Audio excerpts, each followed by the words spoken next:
राधे राधे दोस्तों। आज जो दृश्य आप देखने जा रहे हैं शायद आपने पहले कभी इस रूप में महसूस ना किया हो। मैं अपने छत पर खड़ी थी, तभी मेरी नज़र नीले आसमान पर गई। सैकड़ों चिड़िया और कबूतर खुले आसमान में उड़ रहे थे, मानो वहाँ पर जो एक पिलर था वही उनका घर, वही उनका जहान था। उसी समय ऐसा मुझे महसूस हुआ कि इन लोगों की एकता देखो, एक दूसरे से कितने बंधे हैं। एक चिड़िया जिस तरफ जाती उसी तरफ सैकड़ों चिड़िया भी उड़ती हुई नज़र आती, मानो आपस में वो लोग कोई गेम खेल रहे हैं। आंखें नम हो गई। आखिर मैंने ऐसा क्या देखा, यह जानने के लिए वीडियो को अंत तक ज़रूर देखिएगा। सुबह का समय था, ठंडी हवा चल रही थी, सूरज की हल्की सुनहरी किरणें पूरे आसमान को रोशन कर रही थी। मैं अपनी छत पर खड़ी होकर इस दृश्य, सुंदर दृश्य को देख रही थी। तभी एक साथ कई चिड़िया और कबूतर आसमान में गोल गोल उड़ने लगे। उनका मधुर वातावरण को में गूंज रहा था, उनकी किलकारियाँ एक दूसरे में समा रही थी। उसी समय मानो मधुर सीटी सुनाई दी, लेकिन अगले ही पल मेरे मन में ऐसा दिव्य भाव जागा कि मेरी आंखें नम हो गई। आखिर मैंने ऐसा क्या देखा। उसी समय ट्रेन की एक मधुर सीटी सुनाई दी, लेकिन अगले ही पल ऐसा दृश्य और भी सुंदर होता गया। ट्रेन के अंदर के लोग जो बैठे हुए थे वो चारों तरफ देख रहे थे।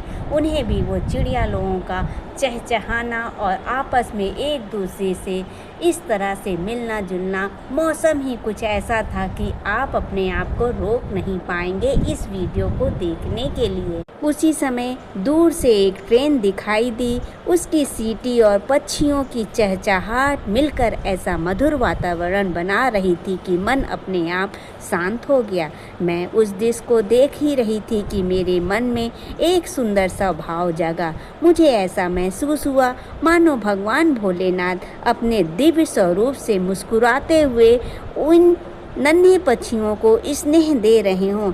ऐसा लग रहा था जैसे कि उन्हें अपनी करुणा से अपने पास बुला रहे हों और उस पर प्रेम बरसा रहे हों। यह मेरे मन का एक भक्ति भाव था जिससे उस पल को और भी पवित्र बना दिया। मुझे ऐसा भी महसूस हुआ कि माता पार्वती मुस्कुरा रही हैं, श्री गणेश आनंद से उस दृश्य को देख रहे हैं और सभी देवी देवताओं इन नन्हे जीवों की खुशी देखकर प्रसन्न हो रहे हों। ऐसा मेरा गणेश जी के साथ साथ आनंदित तो हो ही रहे थे और सभी देवी देवता इन नन्हे जीवों की खुशी देखकर प्रसन्न हैं। पूरा आकाशी भक्ति भाव हो गया था। ट्रेन धीरे धीरे आगे बढ़ती रही। खिड़कियों से बच्चे आसमान की ओर देखकर हाथ हिला रहे थे। कुछ चिड़ियाँ ट्रेन के ऊपर से भी उड़ रही थी तो कुछ पास के पेड़ों पर बैठकर चहचहा रही थी। ऐसा लग रहा था जैसे प्रकृति और ईश्वर मिलकर एक सुंदर संगीत रच रहे हों। मैंने मन ही मन सोचा, भगवान ने इस संसार को कितना सुंदर बनाया है। छोटे से छोटे जीव में भी उनकी कृपा दिखाई देती है। पक्षियों की आज़ादी, हवा की ठंडक, उगता हुआ सूरज और दौड़ती हुई ट्रेन, हर दृश्य ईश्वर की बनाई हुई एक सुंदर रचना है। उसी समय मेरे मन में एक और विचार आया कि अगर हम रोज़ कुछ दाने और पानी इन पक्षियों के लिए रखें, पेड़ पौधों की रक्षा करें और सभी जीवों से प्रेम करें तो यही भगवान की सच्ची पूजा होगी। कुछ देर बाद चिड़िया अपने अपने घोंसले की ओर लौटने लगी। ट्रेन भी अपनी मंजिल की ओर निकल गई, लेकिन उन सुबह का वह दृश्य मेरे मन में हमेशा के लिए बस गया।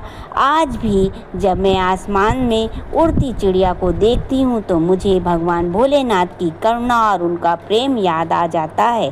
दोस्तों, अगर यह दृश्य और यह कथा आपके दिल को छू गई हो तो वीडियो को लाइक करें, अपने परिवार और दोस्तों के साथ शेयर करें। हमारे चैनल राधे राधे बबली की दुनिया को सब्सक्राइब करना ना भूलें। मैं बड़े प्रेम भाव से सुबह अर्ली मॉर्निंग उठ के छत पे जाती हूँ और ये चिड़िया का चहचहाना, सूरज का उगना और ठंडी ठंडी हवा का आनंद लेती हूँ। मेरे कहने से एक दिन आप भी छत पर जाइए और ये आनंद महसूस करिए। रियल में आपको लगेगा कि ये वीडियो आपके काम की थी। धीरे धीरे शाम होने लगी, आसमान सुनहरे रंग में भर गया, चिड़िया अपने घोंसले की ओर लौटने लगी और ट्रेन भी अपनी मंजिल के करीब पहुंच गई। उस दिन यात्रियों ने केवल एक सफ़र नहीं किया बल्कि प्रकृति से प्रेम, दया और जिम्मेदारी का एक सुंदर संदेश भी अपने साथ लेकर लौटे। पेड़ पौधे, पक्षी और प्रकृति हमारी सबसे बड़ी धरोहर है।